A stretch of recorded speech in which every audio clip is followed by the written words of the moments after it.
Hello guys, जय श्री श्याम सभी को। आज की वीडियो हमारी है ग्रामर के। हम छोटे छोटे से कंसेप्ट है जो जानेंगे कि कौन सी चीज, कौन सा रूल कहाँ पर लगता है, क्या आप यूज़ कर सकते हो कहाँ पर। ओके, तो आज की वीडियो में हम जानेंगे, देखिए, ईच और एवरी के बारे में। ईच और एवरी के बारे में हम जानेंगे कि कहाँ पर ईच यूज़ होगा और कहाँ पर एवरी यूज़ होगा। हम जानते हैं दोनों का मतलब अगर हिंदी में बात की जाए तो प्रत्येक ही होता है। ओके, और हमें नहीं पता कि ईच कहाँ आएगा और एवरी कहाँ आएगा। ठीक है, हम कंफ्यूज हो जाते हैं कभी कभी कि ईच कहाँ आना चाहिए और एवरी कहाँ आना चाहिए। और सबसे इम्पोर्टेंट बात, इसके जो नोट्स हम यहाँ पर आपके सामने पढ़ाएंगे वो आपको हमारे टेलीग्राम पर मिल जाएंगे बिल्कुल फ्री में। आप वहाँ से ले सकते हैं, पीडीएफ को डाउनलोड कर सकते हैं। ओके, अगर हम ईच की बात करें तो ईच के साथ हमेशा सिंगुलर वर्ब आती है। क्या आती है? सिंगुलर वर्ब आती है। और अगर हम एवरी की भी बात करें तो एवरी के साथ भी हमेशा क्या आती है? सिंगुलर वर्ब आती है। ओके, दोनों के साथ क्या आएगी? सिंगुलर वर्ब आएगी। ठीक है, अगर हम बात करते हैं ईच और एवरी दोनों की, अगर इनके जस्ट बाद, ओके, इनके जस्ट बाद की बात करें, अगर हम नाउन, इनके जस्ट बाद नाउन की बात करें तो वो भी क्या आता है? सिंगुलर। ठीक है गाइस, और वर्ब भी क्या आती है? सिंगुलर। लेकिन अगर इसी ईच और एवरी के साथ ऑफ लग जाता है, ईच ऑफ या एवरी ऑफ,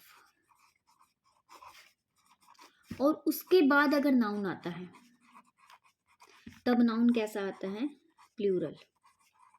लेकिन इस केस में भी वर्ब हमारी क्या आती है? सिंगुलर ही आती है। ओके गाइस, ठीक है, क्लियर? Sorry guys. ठीक है, एक एग्जांपल से समझते हैं कैसे। मैंने लिखा एक एग्जांपल,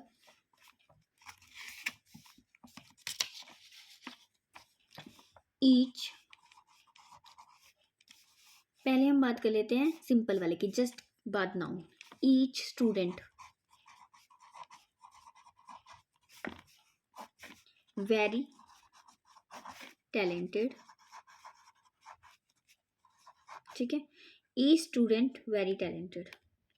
ओके, ठीक है गाइस, तो इसके बाद क्या आने वाला है? हमने देखा ईच है, इसके जस्ट बाद नाउन आ गया तो नाउन सिंगुलर, और इसके बाद अगर वर्ब आएगी तो वो भी क्या आएगी? सिंगुलर ही आएगी हमारी। ओके गाइस, ठीक है, अब हम बात कर लेते हैं ईच ऑफ की। ईच ऑफ के एग्जाम्पल को अगर हम देखें, हमने लिखा each of the students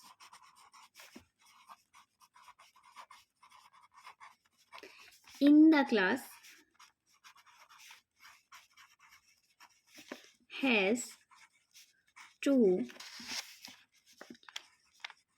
submit their own assignment।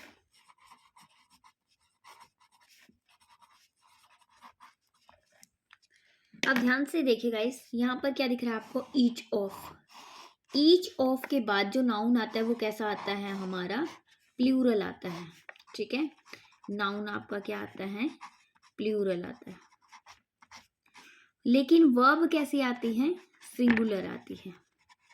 Okay, ठीक है, तो ये वाला कंसेप्ट आपका क्लियर है कि ईच के बाद सिंगुलर वर्ब आएगी, एवरी के बाद भी सिंगुलर वर्ब आएगी, ईच और एवरी के जस्ट बाद अगर नाउन आ जाए वर्ब क्या आएगी? सिंगुलर आएगी, और नाउन भी क्या आएगा? सिंगुलर। ईच ऑफ और एवरी ऑफ के बाद अगर नाउन आता है तो नाउन कैसा आएगा? प्लूरल आएगा, और वर्ब कैसी आएगी हमारी? सिंगुलर आएगी। ओके, ठीक है, ये एग्जाम्पल से हमने समझ लिया। ई स्टूडेंट, ईच के बाद सीधा ही नाउन आ गया आपका, जस्ट बाद ही, तो हमने सिंगुलर वर्ब का यूज किया।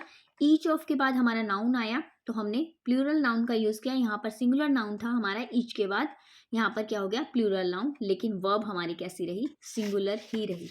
ओके, ये वाला कंसेप्ट क्लियर? बिल्कुल। तो आगे बढ़ते हैं हम। अब जो हमारा ईच होता है वो इंडिविजुअली यूज होता है। ईच हमारा क्या होता है?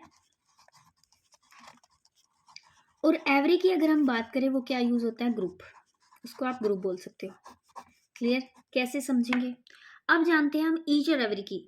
ये कैसे, क्या होते हैं? अगर हम एवरी की बात करें, एवरी सिर्फ और सिर्फ हमारा क्या होता है, एडजेक्टिव होता है। क्लियर, एवरी सिर्फ क्या होता है, हमारा एग्जेक्टिव होता है। लेकिन अगर हम ईच की बात करें, ओके, ईच हमारा प्रोनाउन भी होता है और हमारा एडजेक्टिव भी होता है, दोनों होते हैं ये हमारे, ठीक है। कौन, ईच। लेकिन एवरी क्या होता है हमारा, सिर्फ और सिर्फ एडजेक्टिव ही होता है। अब ध्यान से देखिए, अब बात करें हम ईच की। एक और कंसेप्ट है हमारा ईच और एवरी का। ईच सिर्फ कहाँ यूज होता है, सॉरी, एवरी। एवरी की बात करें तो 2+ के लिए यूज होता है, और ईच की बात करें तो 2 और 2+ दोनों के लिए, मतलब 2 चीजों के लिए यूज होगा, 2 से ज्यादा के लिए भी यूज हो सकता है। और इसकी बात करें तो ये सिर्फ हमारा 2 चीजों के लिए ही यूज होगा। एक एग्जाम्पल से समझते हैं कैसे। बात कर लेते हैं हम अपने हाथों की, ठीक है। हम जानते हैं हमारे 2 हाथ हैं, ओके। एक एग्जाम्पल समझ लेते हैं। She has a book in dash hand, okay. अब कितने हाथ हैं, 2 हाथों की बात हो रही है, ठीक है। अब ये मत कहना भी मैम किसी का एक ही हाथ है और किसी के हाथ ही नहीं है, वो चीज़ अलग हो जाती है। क्लियर, 2 हाथों की बात हो रही है तो क्या आएगा आपके पास यहाँ पर, ईच। क्या आएगा, ईच हैंड। प्रत्येक हाथ की बात हो रही है यहाँ पर, उसने जो बुक्स पकड़ी हुई हैं, ली हुई हैं, ओके। क्लियर। और अगर हम बात करते हैं यहाँ पर, सपोज करो हम मूवी देखने गए हैं, ओके। हमने लिखा person I know has watch the movie. हम डिस्कस कर रहे हैं वहाँ पर, पहले की बात हो रही है कुछ, ठीक है। अभी तो बहुत दिन हो गए मूवी देखे। तो क्या आने वाला है यहाँ पर, एवरी।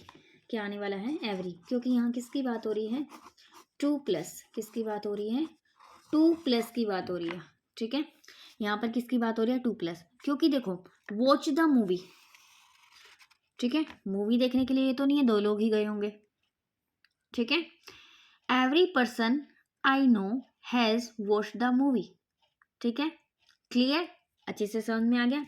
आगे बढ़ते हैं हम अगले कॉन्सेप्ट की तरफ। अब हम देखेंगे कि यहाँ पर अगर मैंने लिखा, मैंने एक चीज बताई है, ईच के बाद जो हमारे यहाँ पर कंसेप्ट था, वर्ब हमारी सिंगुलर आती है यहाँ पर। अगर हम बात करें एडजेक्टिव की, एडजेक्टिव भी क्या आता है, ठीक है, सिंगुलर ही होता है हमारे पास, ठीक है। एक एग्जांपल से समझेंगे कैसे। अगर हमने लिखा यहाँ पर ईच स्टूडेंट, हम जानते हैं ईच के बाद क्या आने वाला है आपके पास यहाँ पर, सिंगुलर नाउन। क्या आने वाला है, सिंगुलर नाउन लगा दिया हमने। यहाँ पर वर्ब भी क्या आने वाले है, सिंगुलर हमने लगा दी, ठीक है। प्रिपेयरिंग फॉर देयर एग्जाम, ठीक है। अब मैंने यहाँ क्या लगाया, एग्जेक्टिव, ठीक है। एग्जेक्टिव भी हमेशा क्या होगा, सिंगुलर ही होगा। तो यहाँ पर क्या आने वाला है, हिज। क्या आने वाला है, हिज, ओके।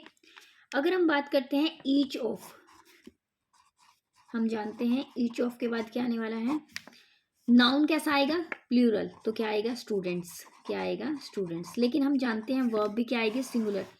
लेकिन अगर हम बात करें यहाँ पे एडजेक्टिव की, ठीक है, बात कर रहे हैं हम एडजेक्टिव की, तो वो क्या आएगा, प्लूरल ही आएगा, तो देयर ही रहेगा यहाँ पर। क्लियर, ठीक है, यहाँ तक समझ में आ गया, ठीक है। एडजेक्टिव क्या होता है, जो हमें नाउन के बारे में बताता है, ओके। ठीक है गाइस, तो आज का सेशन यहीं पर एंड करते हैं, ओके। तो अगली वीडियो में मिलते हैं इसके बाद, ठीक है। इसके नोट्स आपको हमारे टेलीग्राम पर मिल जाएंगे। Thank you guys.